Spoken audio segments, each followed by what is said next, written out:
What's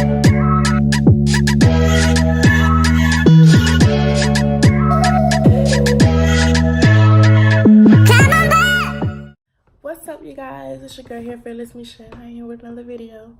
So as you can see, I decided to make this little story time video today and post 2 videos today. So I'm gonna bless you guys with those. That's my gift to y'all. So let me try. It's gonna be kind of hard, as you can tell by the title. You already know what this video is about. So I'm just gonna do like a little story time on how we found out my grandmother had Alzheimer's. So let's see, it all started back, I kind of want to say it was around 2011, 2012. We started to notice my grandmother. Okay, let me give you a little background story first. So my grandmother, she's originally from Alabama, so that's where she used to live at, but she moved down here because when I was younger, you know, I was getting sick a lot. So because my mom and my dad had both had work, my mom needed, you know, more help. So my grandmother moved down here. So she had her own place, she had her own car and everything. So and when I tell you, my grandmother, she was the sweetest person you could ever meet. Like, anyone she came across, her little quote was, "Give me some love," and she would like give him a hug.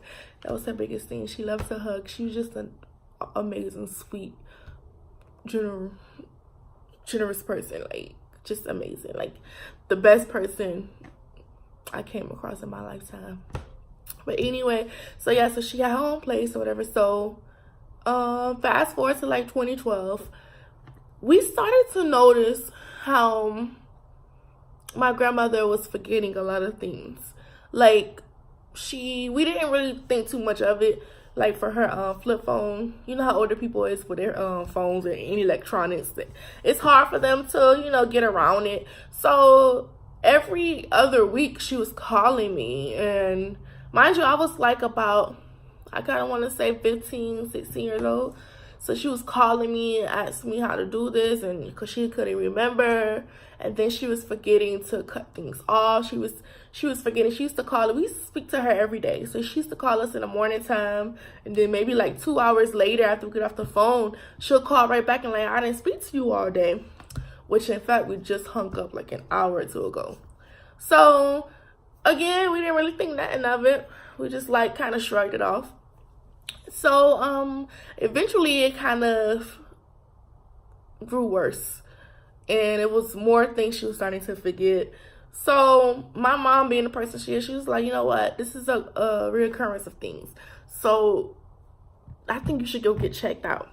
So my grandmother, as far as I know, she went to go get checked out, and then at first they diagnosed her with dementia, and then they ended up diagnosing her with Alzheimer's. So first of all, I didn't really know what Alzheimer's was at that age. I wasn't familiar with it. We didn't know none of us were. We didn't know anybody with Alzheimer's. So it was like something new. And I didn't really understand like what was going to happen. Like, nobody, like, we wasn't prepared. So the craziest thing is that, like, it happened so fast, like, between when she got diagnosed, when she suffered, and when she died. So my sister was currently at, she lived in Gainesville because she was going to the University of Florida, attending college. And she actually had just graduated college, and she was going to be up there. And she was going to go to law school, but my mom, you know, we said to her, "Listen, like, your grandmother is sick. I think it's time for you to come home," because she had already been up in Gainesville for about 5 years at that time. So she came down and ended up going to law school down here. And I was in, like, I kind of want to say I was in 10th grade. So, you know, my grandmother, after she got, you know, really, really, really bad, my mom, you know, just said, "Okay, listen, I think it's time for you to move in with us." So my grandmother had eventually moved in with us, and before then, like before, okay, let me go back. Before she moved in with us, we kept, you know, why she moved in with us, because she kept forgetting a lot of things, and like she kept like hallucinating and thinking she saw someone when she didn't, and it was just forgetting to do things, and we didn't want anything to happen to her. And then she was still driving, so we had to take the keys away, and you know, we had to do whatever was necessary to keep her safe. So she had moved in with us, and I'm telling you, it's just, things just got worse. Like, boom, boom, boom. All of a sudden, like, she was just losing so much weight. Like, she went from wearing a size 12 to eventually we had to start buying pants and stuff in kids' clothing size. So we had to go to the kids section to buy clothes for her for like nothing childish or anything, just like jeans or something, like maybe blue jeans or something like that.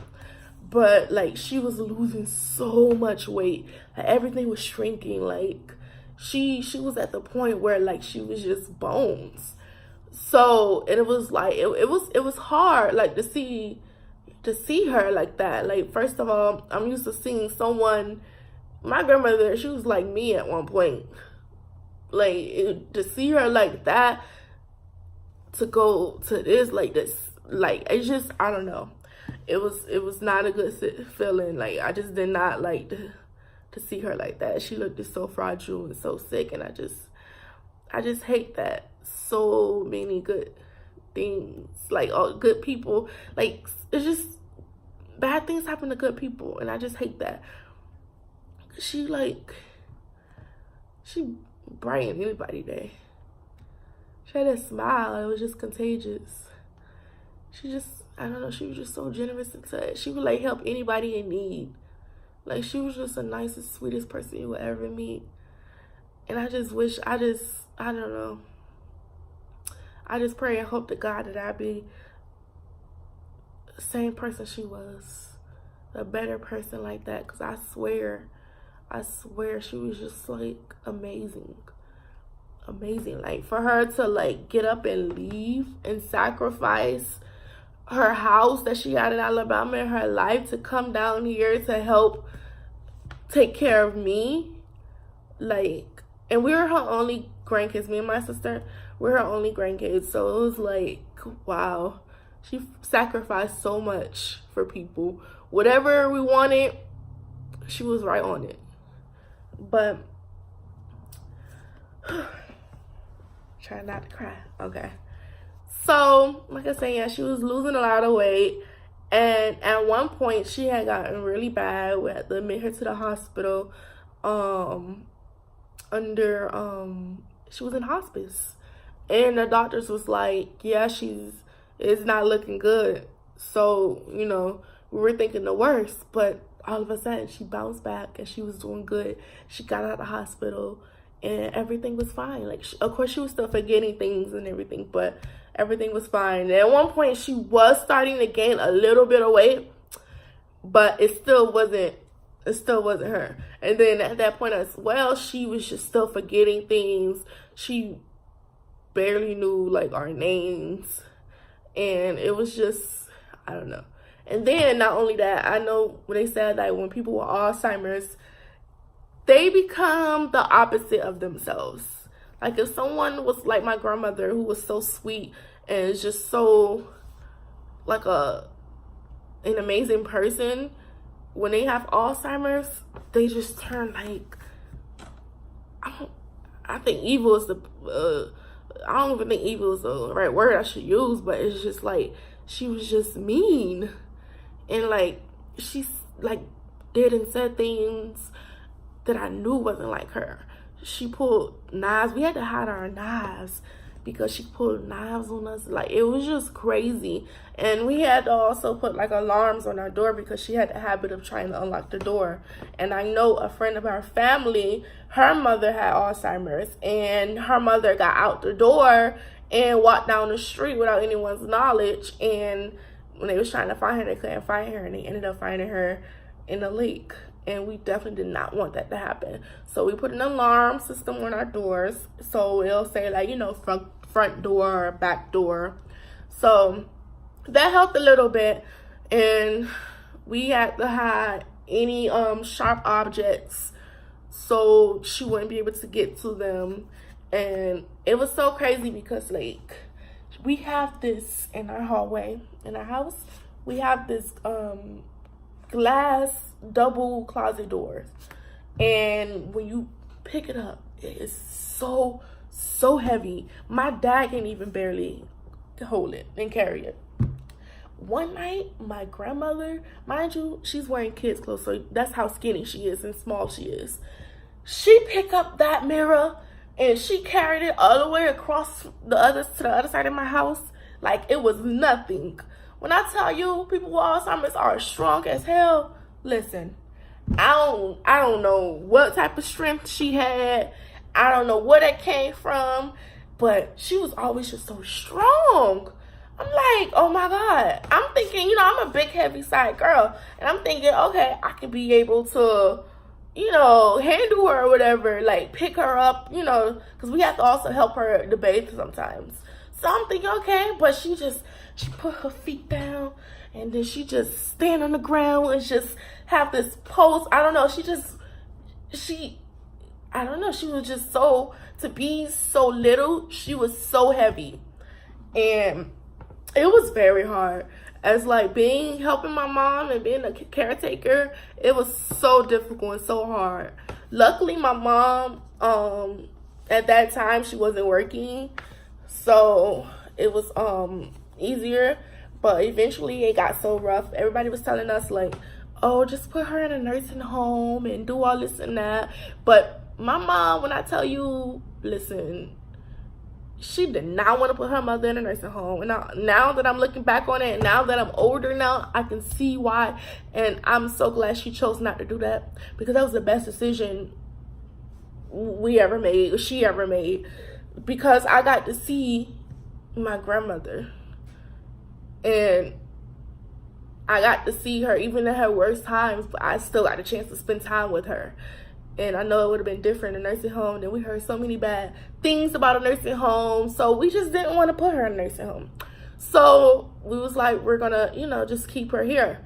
So my mom did eventually find a daycare facility, adult daycare facility. So my grandmother can go in the daytime so we can get a little break.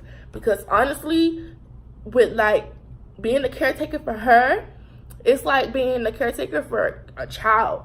Because it was just so much you had to do. Like, you had to help her do this. You had to help her eat, help her go to the bathroom. You had to bathe her. It was just so much. And honestly, at one point, she didn't even know what a fork was. So we had to help feed her.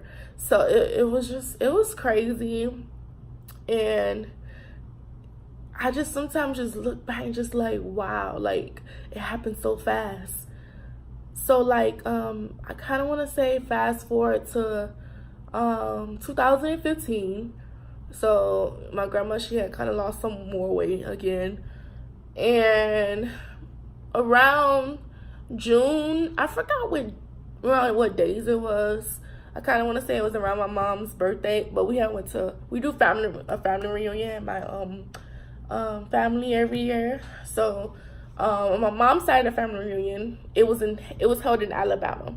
So my mom was like, okay, well, I want to take my mom up there to spend with her siblings and her family, because you never know. So, and they haven't seen her in a little minute, especially after she got sick. So we went up there for the family reunion, and I remember we was having so much fun, and I remember we had got a call. Well, I remember seeing my aunt crying, and it was my dad's sister.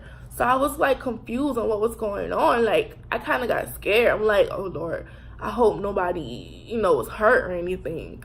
So I had ended up finding out that my other grandmother on my dad's side had ended up having a stroke. So she was hospitalized, and we honestly didn't think she was gonna make it. So it was like that bad.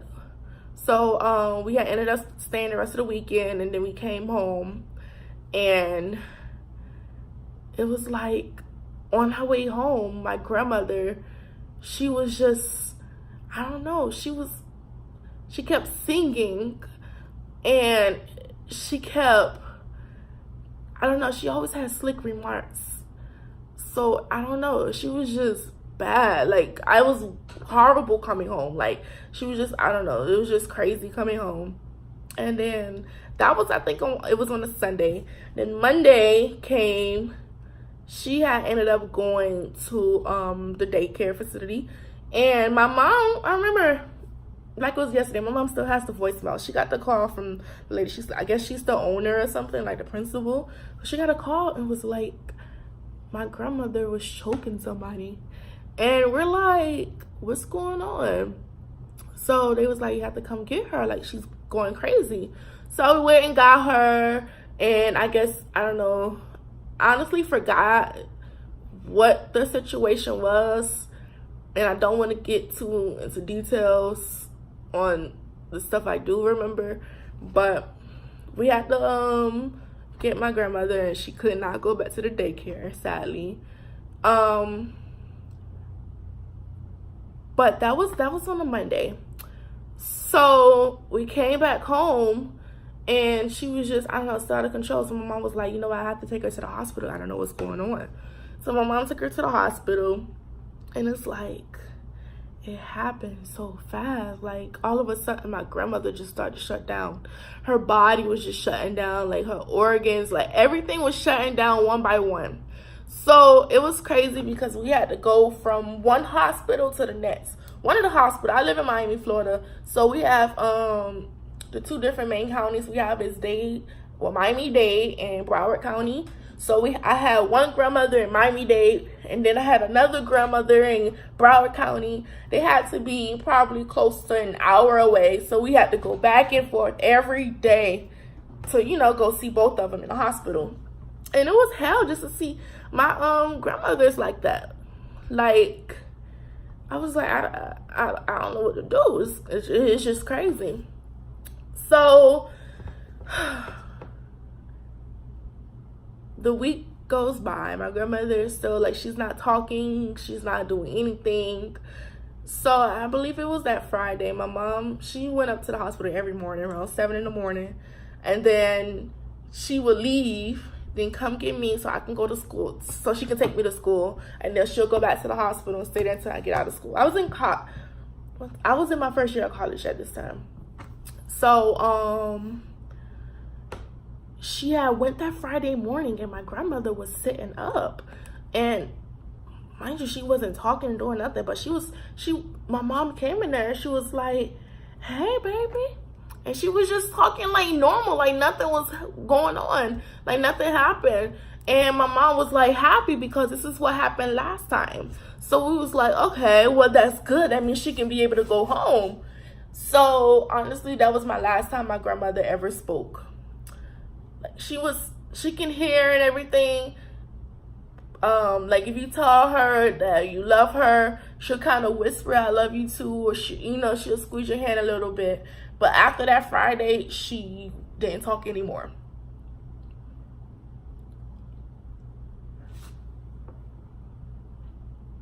Sorry.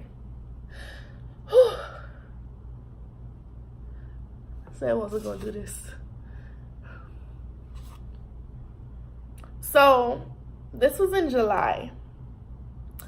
Her birthday is July 18th. So I was telling my mom, yeah, we're gonna get let's get some balloons and a cake and get some cards for her, and we can be able to read it to her since she's coherent, so she can be able to hear us. It's just she wasn't responding. So I was like, let's get some cards, and that way we can just read the cards to her. So my mom said, yeah, that's a good idea, we'll do that. But we didn't get a chance to do that.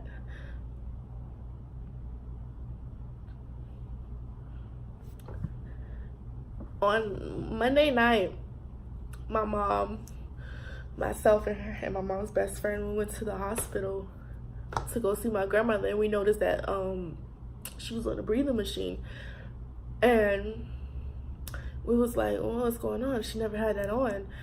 And my mom went to talk to the doctor, and it was like her oxygen levels, it went down, so they had to put her on that.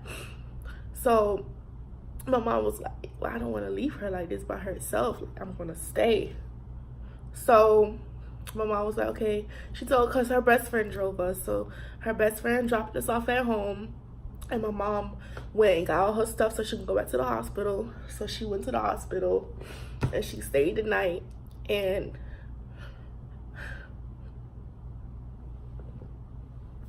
sorry, y'all. I remember I texted my mom. I woke up in the middle of the night. I texted her like around 4:30 in the morning. I was like, hey, how she's doing? Like, she's okay? She told me, yeah, she's fine. She's doing good. Her breathing was okay.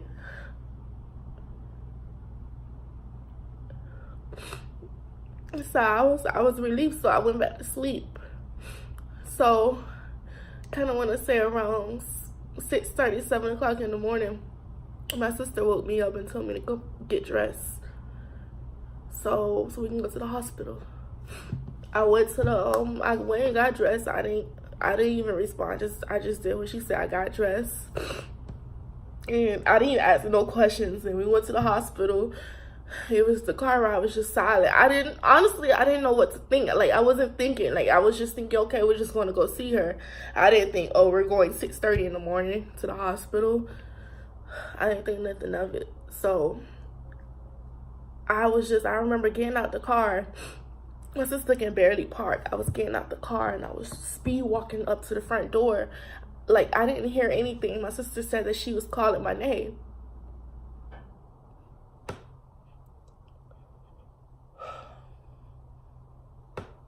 She said she was calling my name because she wanted to tell me something before we go up there. So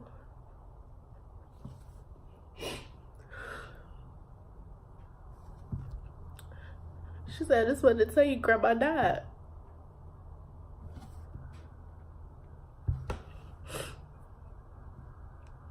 She died. And I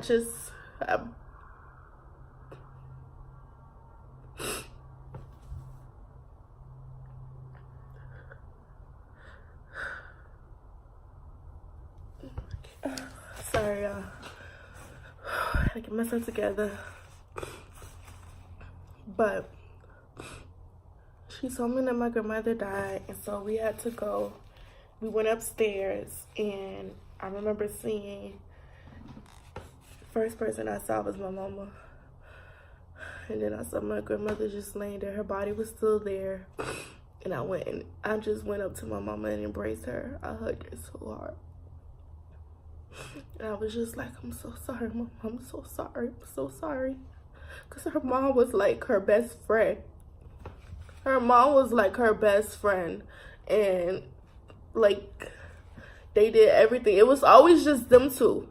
They did everything together since she was a baby, since she was born. So it was like her best friend was gone. And then I also remember my aunt, which is my grandmother's sister. She was there as well. And I just remember seeing my grandma. She was just like peaceful. She looked at peace. The funny thing about it is that a couple months before, my mom had asked my god sister to put braids in her head and my grandmother's head. So because my grandmother was so mean, she would not let my mom take the braids down when it was time to take it down. So kept the braids in. She wouldn't allow us. So she still had her braids in. But yeah, so found out my grandma died July 14th, 2015 at 6:02 a.m. 6:02 a.m. She took her last breath. I tell people to cherish your loved one, because you never know when it's the last time you're going to see them.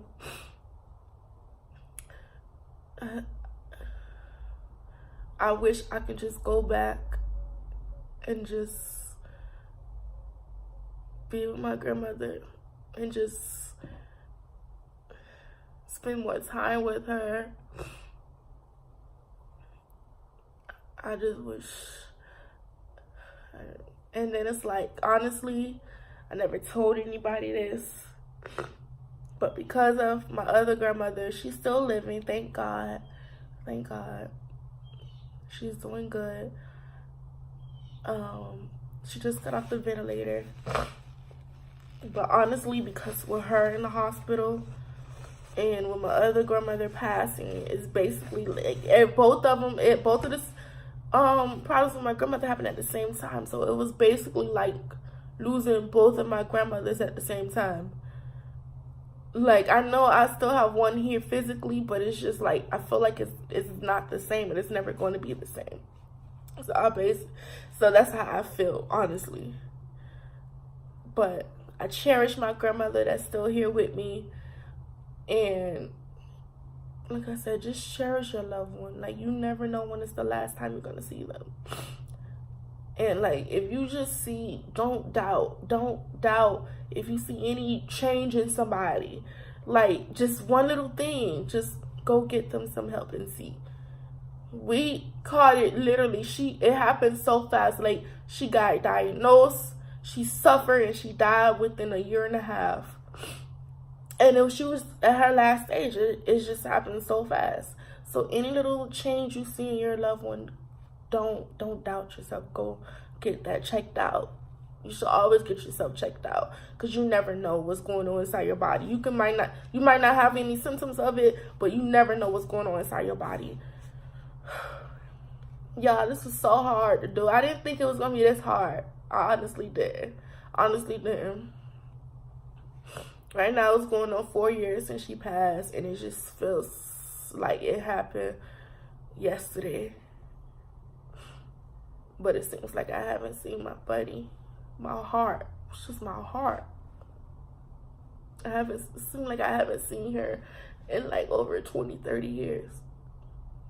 I'm telling you, when she died, she took part of my heart with her.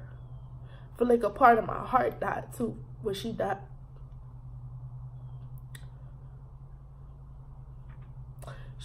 And I just thank her for sacrificing everything for me. I thank her for being the person that she was, because she, honestly, I just hope to be as good of a person as she was, because she was everything. She was everything. I miss her dearly. So this video is dedicated to you, Grandma Cassie. I love you with everything in me. I hope you're proud of me. I hope you're looking over me and watching over us.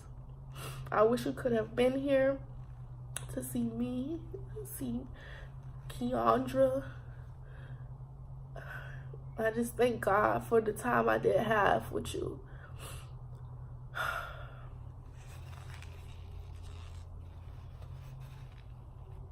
So, you guys,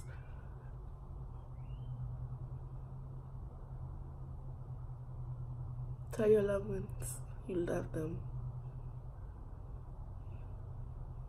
Just say you love them. That's all I have for today. That was my little story time. I hope you guys enjoyed the video. Make sure you give it a thumbs up and subscribe.